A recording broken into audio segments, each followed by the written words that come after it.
जैसा कि हमने लास्ट एपिसोड में देखा था, एमसी ने सेल टाउन के बाहर एक बहुत ही जाइंट स्पाइडर बॉस को मार दिया था, जिससे उसके सेल टाउन का लेवलिंग लीडर बोर्ड अनलॉक हो गया था। और वो जब बॉस मॉन्स्टर की लूट कलेक्ट कर रहा था, तब उसे एक नई स्किल मिलती है, ग्रीडी हैंड, जिसे देख के एमसी बहुत हैरान हो गया था। आज का ये एपिसोड यहाँ पे शुरू होता है, जहाँ पर वो अपनी ग्रीडी हैंड स्किल के बारे में बताता है। वो कहता है कि ये स्किल मिलने वाली लूट को बहुत ही ज्यादा इंक्रीज कर देती है आने वाले लेट गेम में। अभी देखो, अर्ली गेम मतलब कि अभी ये शुरू ही हुआ है, मिडिल गेम मतलब फिर वो गिल्ड बन जाएंगी, उसके बाद शुरू होता है लेट गेम। और लेट गेम में होती है रिसोर्सेस के लिए बहुत ही कड़ी फाइट। और एमसी कहता है कि ये ग्रीडी हैंड मुझे लेट गेम में बहुत ही ज्यादा मदद करेगी। अब जब भी मैं किसी पावरफुल बॉस मॉन्स्टर को मारूंगा तो मुझे 20% एक्स्ट्रा लूट मिलेगी। मुझे अब भी याद है, मेरी पिछली जिंदगी में यहाँ पर एक ऐसा बंदा हुआ करता था गॉड स्लेयर गिल्ड में, उसके पास भी ये स्किल थी, पर उसकी कॉम्बैक्ट पावर भले ही एवरेज थी, उसके बावजूद वो गेम में सबसे ज्यादा ढूंढा जाने वाला प्लेयर बन गया। मतलब कि लोग उसे हर बार अपनी पार्टी में जोड़वाना चाहते थे, और इसी की वजह से वो जहां भी जाता वो अपने पर्सनल बॉडीगार्ड लेके जाता था। पर तभी इसको एक जोरदार आइडिया आता है और वो कहता है, वेट अ मिनट, भले एक्टिवेशन में 20% ही बूस्ट लिखा हो, पर मैं अगर इसे अपने अनलिमिटेड इवोल्यूशन टैलेंट के साथ जोड़ दूं तो क्या इसका मतलब कि मैं एंडलेसली ड्रॉप रेट एंड लूट क्वालिटी को इंक्रीज कर सकता हूं।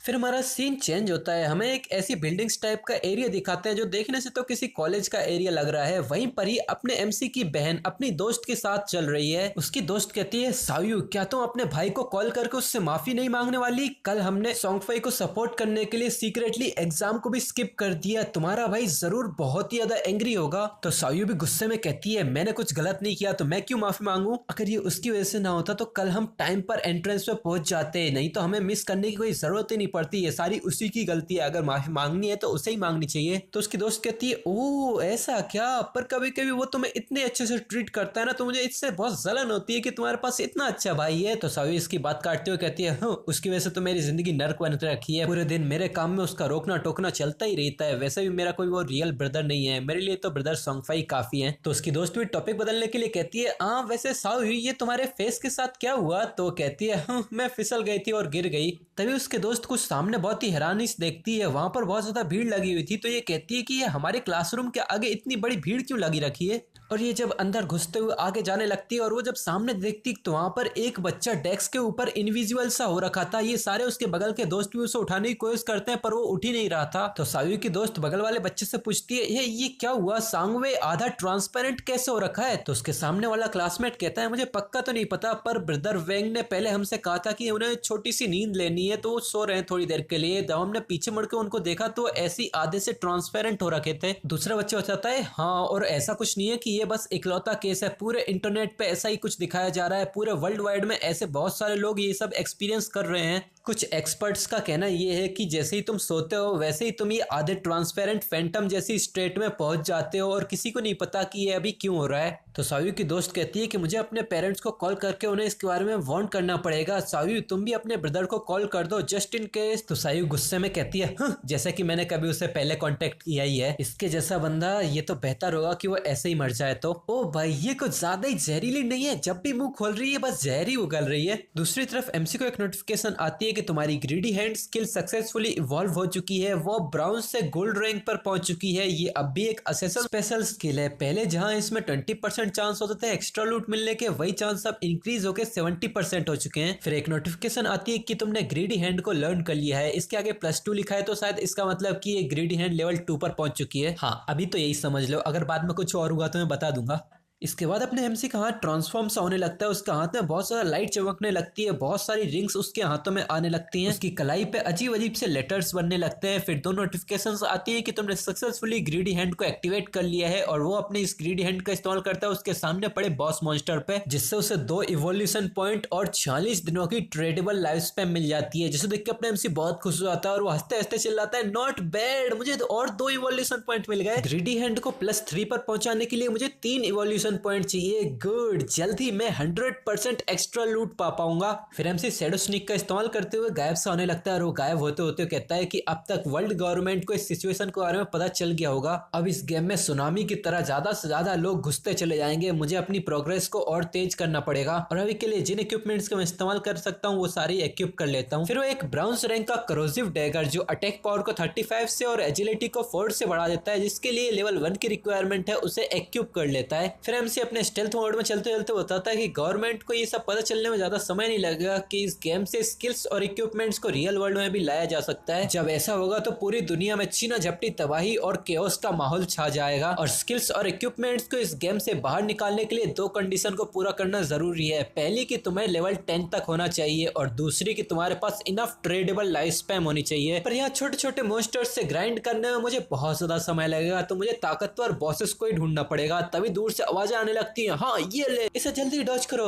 ये सुन के अपने एमसी थोड़ा कंफ्यूज और हैरान हो गया था। देखने से ये सारी लड़ाइयों की आवाज से लग रही थी, सामने लगता है कोई पावरफुल मॉन्स्टर है। तो ये आवाज सुन के अपना एमसी भी सिचुएशन देखने के लिए भरी बारिश में आ चुका था। वो आया था एक खाई के सामने। खाई से मेरा मतलब कोई बहुत ही गहरी खाई नहीं, बस एमसी तो एक छलांग मार के भी इससे नीचे आ सकता है। वो जब सामने देखता है तो एक ग्रुप एक मॉन्स्टर से फाइट कर रहा था जो कि एक ब्राउन्स ग्रेड का लेवल 2 स्प्रिंट प्रीडेटर होता है, जिससे देख के एमसी सोचता है एक स्प्रिंट प्रीडेटर, हाँ ये तो एक परफेक्ट टाइमिंग है। वो जब सामने देखता है तो वहां उसे एक जाना पहचाना चेहरा दिखता है। वो कहता है, वांग मिंग, मैंने नहीं सोचा था कि मैं इससे मिल जाऊंगा। तो वो अफवाहें सच ही थी। लोग कहते थे कि वांग मिंग जब पहली बार इस फॉरसेकन गेम में आया था तो उसने एक पूरी टीम हिडन क्लास प्लेयर्स से बनाई थी। पूरे 6 के 6 प्लेयर्स हिडन क्लास यूजर थे। इस तरफ वांग मिंग अपनी शील्ड आगे करते हुए जोर से चिल्लाता है, होली बैरियर, और हमें दिखाते हैं उसकी शील्ड के आसपास एक जायंट गोल्डन शील्ड बन जाती है जिसे वो मॉन्स्टर भी नहीं तोड़ पा रहा था। अपना एमसी सोचता है वांग मिंग की hidden class Holi shield warrior है, उसके पास रेगुलर वॉरियर के दुगने स्टेट्स हैं और उसके पास एक इनेट स्किल इनविंसिबिलिटी है। इस तरफ इस टीम की एक फायर मेज अपनी स्टाफ उठा के फायरबॉल अटैक करती है जो कि इस मॉन्स्टर पे 70 का डैमेज करती है। ये देख के अपना एमसी सोचता है ये भी एक मेज की हिडन क्लास है प्रोफेट, जो कि किसी रेगुलर मेज के बोले स्पेल से दुगने का डैमेज करती है और उसके पास एक इनेट बिल्ड इन प्रोफेटिक फायरबॉल है। फिर एमसी इस टीम के आर्चर और प्रीस्ट के बारे में बताता है। आर्चर ये भी एक हिडन क्लास प्रोफेशन है, शार्प आई शूटर। इसके पास भी नॉर्मल आर्चर से दुगने स्टेट्स हैं और इसके पास भी एक build in rapid shot skill है। दूसरा है हिडन क्लास का प्रीस्ट, ओरेकल प्रीस्ट। इसके पास किसी नॉर्मल प्रीस्ट से दुगनी हीलिंग पावर है और इसकी स्किल्स की शुरुआत ही ग्रुप हीलिंग स्किल्स से होती है। इस तरफ आर्चर ने तो इस मॉन्स्टर पर तीरों की बारिश कर दी थी, पर ये मॉन्स्टर हर हमले से बचता जा रहा था।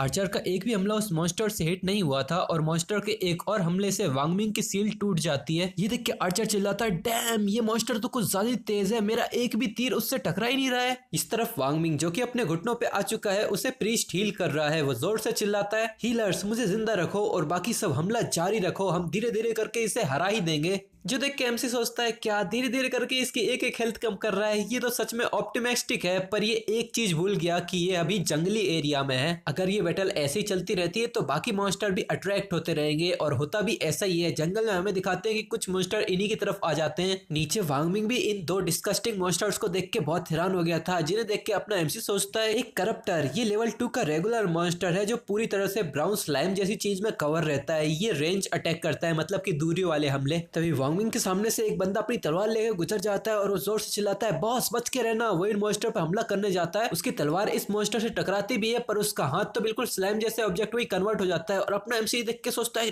डैम, एक और हिडन क्लास, मैंने तो इससे पहले कभी देखा ही नहीं। और इस तरफ इस तलवारबाज की तलवार से बस इसको 33 का ही डैमेज पड़ता है, जिसे देख के ये भी बहुत हैरान हो गया था और वो कहता है इसका डिफेंस तो कुछ ज्यादा ही हाई है। तभी ये घिनौना सा मॉन्स्टर अपने मुंह से कुछ तो स्लाइमी सा फेंकता है और ये पूरा ही इसी के ऊपर ही थूक देता है। और सेम उसका साथी मॉन्स्टर भी उस मेज के ऊपर ये सब थूक देता है, जिससे अभी दोनों ही बहुत ज्यादा डिस्कस्टिंग बदबूदार चिल्लाने लग जाते हैं। और वो बंदा चिल्लाता है, क्रैप, ये तो ग्राउंड बाइंड है, हमारी मूवमेंट स्पीड ड्रॉप हो चुकी है। इस तरफ ऐसा ही एक मॉन्स्टर उस मेज गर्ल के ऊपर भी हमला करता है, तो ये मेज गर्ल भी मदद के लिए आवाज लगाती है। तो अपना एमसी अपनी जगह से तुरंत ही शैडोज में गायब होता है और तभी एकदम से उस मॉन्स्टर की गर्दन ही उड़ा देता है। और ये सब ये तीनों भी नोटिस कर लेते हैं। यहाँ पर ही तीनों चिल्लाते हैं, वाओ ये क्या हुआ, एक करप्टर को वन शॉट कर दिया। यहाँ पर वो करप्टर बिल्कुल लाइफ फोर्स में डिसॉल्व होने लगता है। यहाँ पर वो मेज गर्ल जिसकी अपने एमसी ने जान बचाई, वो ये देख के चिल्लाती है, क्या ये किसने किया, कोई तुम्हारी मदद कर रहा है। इस तरफ ये तलवारबाज जिसके ऊपर अब भी उस मॉन्स्टर की नजर है, ये चिल्लाता है, यूजुअली लेवल 1 के क्रॉलर को भी मारने के लिए हमारी पूरी टीम को झुंड बना के 10 सेकंड तक हमला करना पड़ता है, पर यहाँ एक लेवल 2 का करप्टर एक ही शॉट में मारा गया, ये कैसे ही पॉसिबल है। और तभी उसके पीछे वाले मॉन्स्टर की भी गर्दन उड़ जाती है और मॉन्स्टर को पूरे 441 का डैमेज पड़ता है, जिसे देख के तो ये भी अब समझ जाता है और वो जोर से कांपते चिल्लाता है, ये सच में एक इंस्टेंट किल था।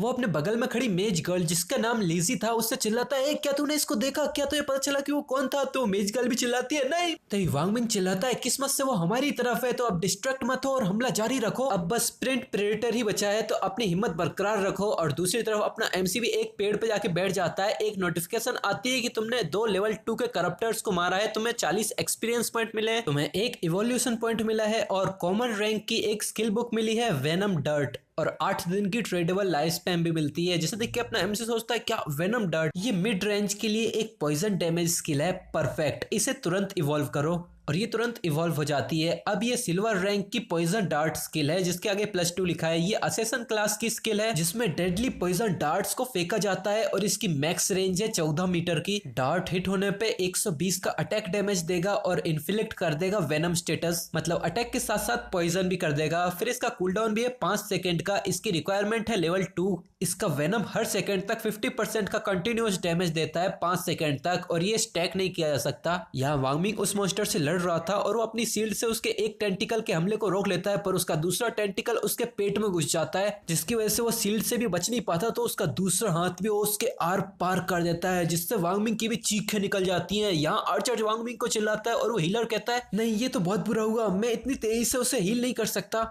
यहाँ वांग मिंग जिससे हीलर अभी भी हील कर रहा है वो कांपती आवाज में चिल्लाता है तुम लोग भागो यहाँ से। तभी कहीं से एक पॉइजन डार्ट उड़ता हुआ आता है और वो सीधा ही उस मॉन्स्टर के सर के बीचों बीच जाके लगता है जिससे वो मॉन्स्टर भी चीखता रह जाता है। ये देख के इसके सारे टीममेट्स भी बहुत हैरान हो जाते हैं। ये हैरानी चिल्लाते हैं व्हाट द हेल, इस अटैक ने उस बॉस मॉन्स्टर की आधी एचपी को तुरंत गायब कर दिया। यहाँ इस बॉस मॉन्स्टर के मुंह से खून पानी के फव्वारे की तरह बहता जा रहा था। वो दर्द में घर घर करके चिल्ला रहा था। उसने अपने हाथों को भी पीछे ले लिया था जिसकी वजह से यहाँ वांग मिंग भी नीचे गिर गया था। इसके सर से तो पानी का तुलतुला चलने लग गया था। ये जोर से एक दहाड़ लगाता है और ये सीधा नीचे गिर जाता है क्योंकि अब वेनम का असर शुरू हो गया था। हर सेकंड इसको 324 की हेल्थ इसकी जाई जा रही थी और 5 सेकंड में ये वहीं पर ही मारा जाता है। एक नोटिफिकेशन आती है तुमने 90% से ज्यादा का डैमेज किया है तो सारी लूट तुम्हें ही जाती है। तुमने एक ब्राउन्स रैंक स्प्रिंट प्रेडेटर को मारा है, तुम्हें 600 एक्सपीरियंस पॉइंट मिले हैं और कांग्रेचुलेशन तुम अब लेवल 3 पर पहुंच चुके हो। तुम्हें 2 इवोल्यूशन पॉइंट्स मिले हैं और 55 दिनों की ट्रेडेबल लाइफ स्पैन मिली है।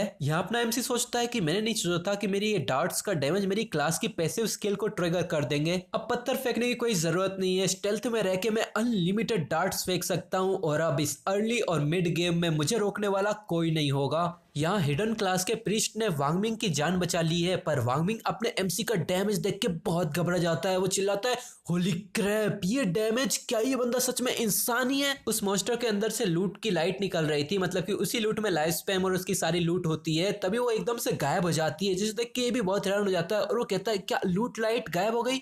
ये देख के बंदा एकदम से खड़ा हो जाता है और वो इधर उधर देख के हाथ जोड़ने लगता है और वो कहता है फ्रेंड तुम्हारे बहुत बहुत शुक्रिया हमारी जान बचाने के लिए, क्या मैं तुम्हारा नाम जान सकता हूँ। तभी इन लोगों को एमसी की आवाज आती है क्या तुम लोग मुझे थैंक यू बोल रहे हो, ऐसे जंगले इलाकों में ऐसे ही लोगों के ऊपर इतनी आसानी से भरोसा मत किया करो। तो वांग मिंग भी अपनी टीम को लेके यहाँ से जाने लगता है और वो कहता है कि ठीक है आपकी एडवाइस के लिए शुक्रिया, मैं समझ गया, अब आप अपनी लूट को अच्छे से एग्जामिन कीजिए, हम आपको डिस्टर्ब नहीं करेंगे। मेरा नाम वांग मिंग है, अगर तुम्हें कभी भी किसी चीज की जरूरत हो तुम कभी भी आ सकते हो। वहाँ पर लिंजी भी कहने लगती है मेरा नाम लिंजी है, जान बचाने के लिए शुक्रिया, क्या मैं आपको अपनी फ्रेंड लिस्ट में जोड़ सकती हूँ। तो उसका दूसरा साथी कहता है बातें बहुत हुई अब चलो।